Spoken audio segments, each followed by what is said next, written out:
प्रभु की स्तुति। आप इस चैनल को रोजाना सुनकर 1 साल में बाइबल पढ़ सकते हैं। Please subscribe and support. आज के बाइबल अध्याय। यशायाह भविष्यवक्ता की पुस्तक अध्याय 27। यशायाह 27। उस समय यहोवा अपनी कड़ी और बड़ी और पोढ़ तलवार से लिव्यातान नाम वेग चलाने वाले सर्प और लिव्यातान नाम टेढ़े सर्प दोनों को दंड देगा, और जो अजगर समुद्र में रहता है उसको भी घात करेगा। उस समय एक सुंदर दाख की बारी होगी, तुम उसका यश गाना। मैं यहोवा उनकी रक्षा करूंगा, मैं क्षण क्षण उसको सींचता रहूंगा, मैं रात दिन उसकी रक्षा करता रहूंगा। ऐसा न हो कि कोई उसकी हानि करने पाए। मेरे मन में जलजलाहट नहीं होती। यदि कोई भांति भांति के कटीले पेड़ मुझसे लड़ने को खड़े करता, तो मैं उन पर पांव बढ़ाकर उनको पूरी रीति से भस्म कर देता। वह मेरे साथ मेल करने को मेरी शरण ले तो वह मेरे साथ मेल कर ले। भविष्य काल में याकूब जड़ पकड़ेगा और इस्राएल फूले फलेगा, और उसके फलों से जगत भर जाएगा। क्या उसने उसको ऐसा मारा जैसा उसने उसके मारने वालों को मारा था? क्या वह ऐसा घात किया गया जैसे उसके घात किए हुए घात किए गए है? जब तू उसको निकाल देता है, तब सोच सोचकर और विचार विचार कर उसको दुख देता है। उसने पुरवाई बहने के दिन में उसको प्रचंड वायु से अलग कर दिया। इससे याकूब के अधर्म का प्रायश्चित किया जाएगा, और उसके पाप के दूर होने का फल यही होगा कि वे वेदी के सब पत्थरों को चूना बनाने के पत्थरों के समान जानकर चकनाचूर करेंगे, और अशेरा नाम मूर्तियां और सूर्य की प्रतिमाएं फिर न खड़ी की जाएगी। गढ़वाला नगर निर्जन हुआ है, वह छोड़ी हुई बस्ती जंगल के समान शून्य हो गई है। वहां बछड़े चरेंगे और वहीं बैठेंगे, और वहीं पेड़ों की डालियों की फुनगी को खा लेंगे। जब उनकी शाखाएं सूख जाए तब तोड़ी जाएगी। स्त्रियां आएगी और उनको तोड़कर जला देंगी, क्योंकि वे लोग निर्बुद्धि है। इसलिए उनका कर्ता उन पर दया न करेगा, और उनका रचने वाला उन पर अनुग्रह न करेगा। उस समय ऐसा होगा कि यहोवा महानद से लेकर मिस्र के नाले तक अपने अन्न को झाड़ देगा, और हे इस्राएलियों, तुम एक एक करके इकट्ठे किए जाओगे।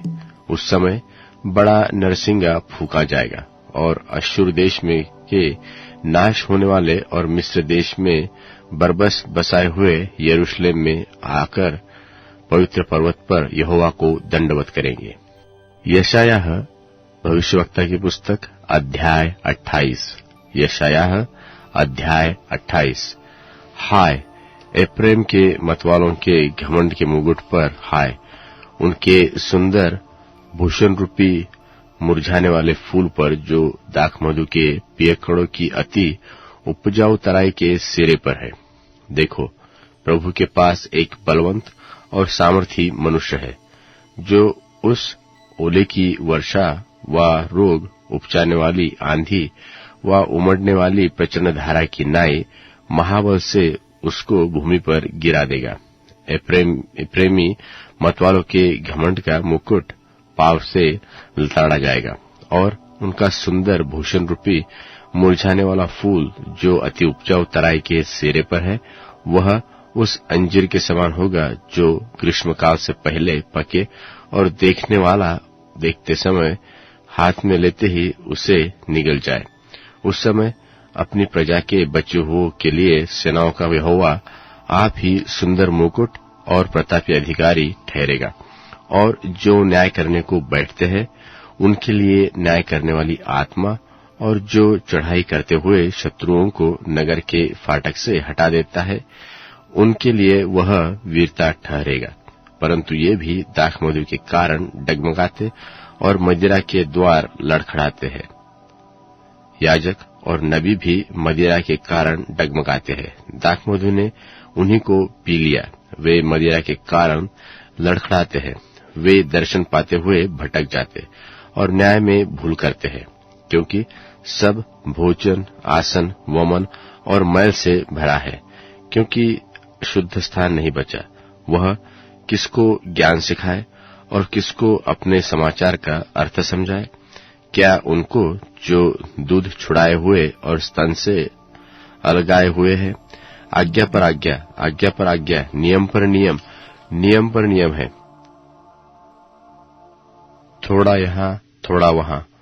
वह तो इन लोगों से तुतलाती बोली और अन्य भाषा के द्वारा बातें करेगा। उसने उनसे कहा तो था कि विश्राम इसी से मिलेगा। इसी के द्वारा थके हुए को विश्राम दो और चैन इसी से मिलेगा। परंतु उन्होंने सुनना न चाहा। परंतु यहोवा का वचन उनके पास आज्ञा पर आज्ञा, आज्ञा पर आज्ञा, नियम पर नियम, नियम पर नियम है, थोड़ा थोड़ा यहाँ थोड़ा थोड़ा वहां, जिससे वे ठोकर खाकर चित्त गिरकर घायल हो जाए और फंदे में फंसकर पकड़े जाए। इस कारण हे ठट्टा करने वालों, इस यरूशलेम वासी प्रजा के हाकिमों, यहोवा का वचन सुनो।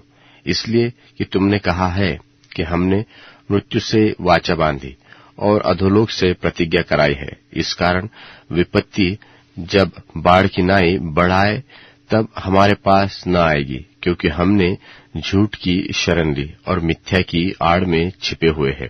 इसलिए प्रभु यहोवा यो कहता है कि देखो, मैंने सिय्योन में नेव का एक पत्थर रखा है, जो परखा हुआ पत्थर और कोने का अनमोल और अति दृढ़ और नेव के योग्य पत्थर है, और जो कोई विश्वास लाता है वह स्थिर रहेगा। और मैं न्याय को डोरी और धर्म को साहुल ठहराऊंगा, और तुम्हारा झूठ रूपी शरण स्थान ओले से बह जाएगा, और तुम्हारे छिपने का स्थान जल से डूबेगा। और जो वाचा तुमने मृत्यु से बांधी है वह टूट जाएगी, और जो प्रतिज्ञा तुमने अधोलोक से कराई वह न ठहरेगी। जब विपत्ति बाढ़ की नाई बढ़ाए तब तुम उसमें डूब ही जाओगे।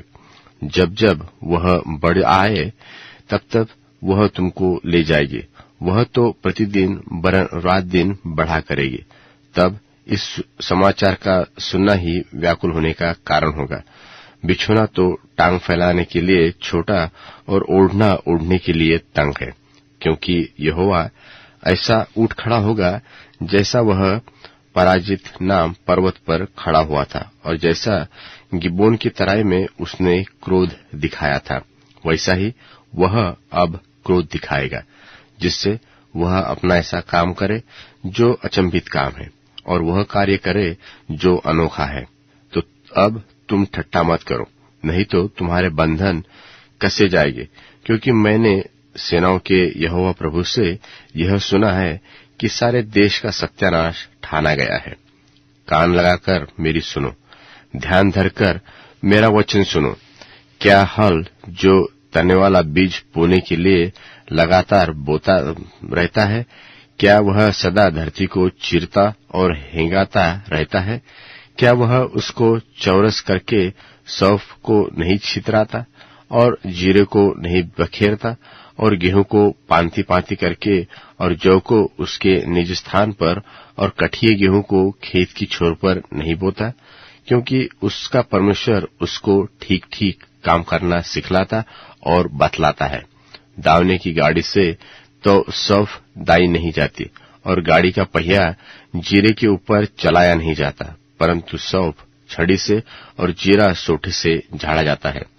रोटी के अन्न पर दाए चला जाता है, परंतु कोई उसको सदा दावता नहीं रहता, और न गाड़ी के पहिए और न घोड़े उस पर चलाता है।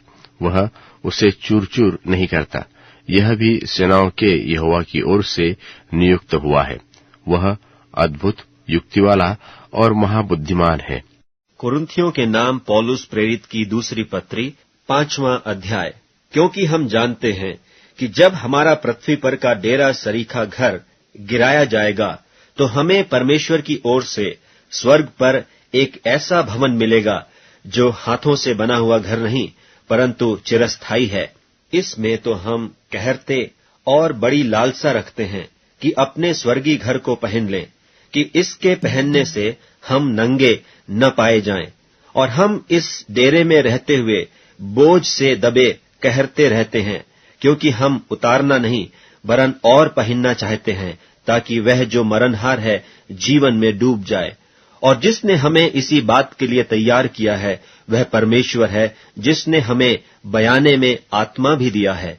सो हम सदा ढाढ़स बांधे रहते हैं और यह जानते हैं कि जब तक हम देह में रहते हैं तब तक प्रभु से अलग हैं, क्योंकि हम रूप को देखकर नहीं पर विश्वास से चलते हैं। इसलिए हम ढाढ़स बांधे रहते हैं और देह से अलग होकर प्रभु के साथ रहना और भी उत्तम समझते हैं। इस कारण हमारे मन की उमंग यह है कि चाहे साथ रहें चाहे अलग रहें, पर हम उसे भाते रहें, क्योंकि अवश्य है कि हम सब का हाल मसीह के न्याय आसन के सामने खुल जाए, कि हर एक व्यक्ति अपने अपने भले बुरे कामों का बदला जो उसने देह के द्वारा किए हों पाए। सो प्रभु का भय मानकर हम लोगों को समझाते हैं और परमेश्वर पर हमारा हाल प्रकट है। और मेरी आशा यह है कि तुम्हारे विवेक पर भी प्रकट हुआ होगा। हम फिर भी अपनी बड़ाई तुम्हारे सामने नहीं करते, वरन हम अपने विषय में तुम्हें घमंड करने का अवसर देते हैं कि तुम उन्हें उत्तर दे सको जो मन पर नहीं वरन दिखावटी बातों पर घमंड करते हैं।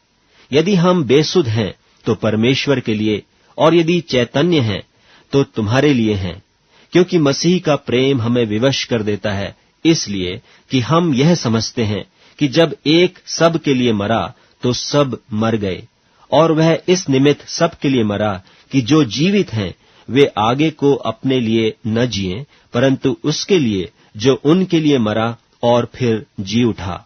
सो अब से हम किसी को शरीर के अनुसार न समझेंगे। और यदि हमने मसीह को भी शरीर के अनुसार जाना था तो भी अब से उसको ऐसा नहीं जानेंगे।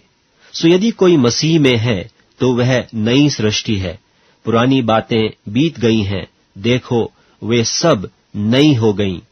और सब बातें परमेश्वर की ओर से हैं, जिसने मसीह के द्वारा अपने साथ हमारा मेल मिलाप कर लिया और मेल मिलाप की सेवा हमें सौंप दी है। अर्थात परमेश्वर ने मसीह में होकर अपने साथ संसार का मेल मिलाप कर लिया और उनके अपराधों का दोष उन पर नहीं लगाया, और उसने मेल मिलाप का वचन हमें सौंप दिया है। सो हम मसीह के राजदूत हैं, मानो परमेश्वर हमारे द्वारा समझाता है। हम मसीह की ओर से निवेदन करते हैं कि परमेश्वर के साथ मेल मिलाप कर लो। जो पाप से अज्ञात था उसी को उसने हमारे लिए पाप ठहराया, कि हम उसमें होकर परमेश्वर की धार्मिकता बन जाएं। भजन संहिता अध्याय 73।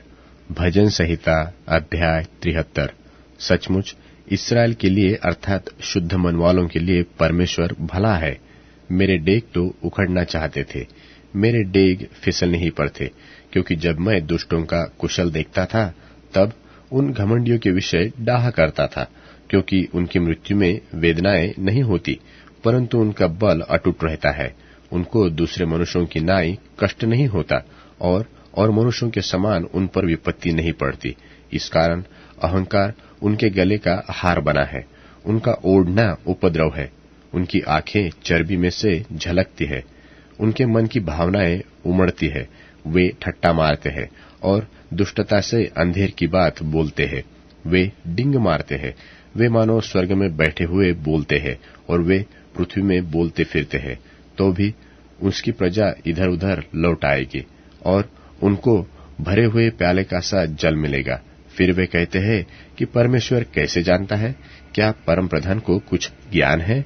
देखो, ये तो दुष्ट लोग हैं, तो भी सदा सुभागी रहकर धन संपत्ति बटोरते रहते हैं। निश्चय मैंने अपने हृदय को व्यर्थ शुद्ध किया और अपने हाथों को निर्दोषता में धोया है, क्योंकि मैं दिन भर मार खाता आया हूं और प्रति भोर को मेरी ताड़ना होती आई है। यदि मैं कहता कि मैं ऐसा ही करूंगा, तो देख, मैं तेरे लड़कों की संतान के साथ क्रूरता का व्यवहार करता। जब मैं सोचने लगा कि इसमें कैसे समझूंगा, तो यह मेरी दृष्टि में अति कठिन समस्या थी, जब तक कि मैंने परमेश्वर के पवित्र स्थान में जाकर उन लोगों के परिणाम को न सोचा। निश्चय तू उन्हें फिसलने वाले स्थानों में रखता है और गिराकर सत्यानाश कर देता है। आहा, वे क्षण भर में कैसे उजड़ गए हैं, वे मिट गए, वे घबराते घबराते नाश हो गए हैं। जैसे जागकर स्वप्न को तुच्छ जानते हैं, वैसे ही प्रभु जब तू उठेगा तब उनको छाया सा समझकर तुच्छ जानेगा। मेरा मन तो चिड़चिड़ा हो गया, मेरा अंतकरण छिद गया था। मैं तो पशु शरीर का था और समझता न था। मैं तेरे संग रहकर भी पशु बन गया था, तो भी मैं निरंतर तेरे संग ही था। तूने मेरे दाहिने हाथ को पकड़ रखा। तू सम्मति देता हुआ मेरी अगुवाई करेगा और तब मेरी महिमा करके मुझको अपने पास रखेगा। स्वर्ग में मेरा और कौन है? तेरे संग रहते हुए मैं पृथ्वी पर भी कुछ नहीं चाहता। मेरे हृदय और मन दोनों तो हार गए हैं, परंतु परमेश्वर सदा के लिए मेरा भाग और मेरे हृदय की चट्टान बना है। जो तुझसे दूर रहते हैं वे तो नाश होंगे। जो कोई तेरे विरुद्ध व्यभिचार करता है उसको तू विनाश करता है, परंतु परमेश्वर के समीप रहना यही मेरे लिए भला है। मैंने प्रभु यहोवा को अपना शरण स्थान माना है, जिससे मैं तेरे सब कामों का वर्णन करूं। अब Amazon music, tune in, Spotify और YouTube म्यूजिक में उपलब्ध है। Please follow it.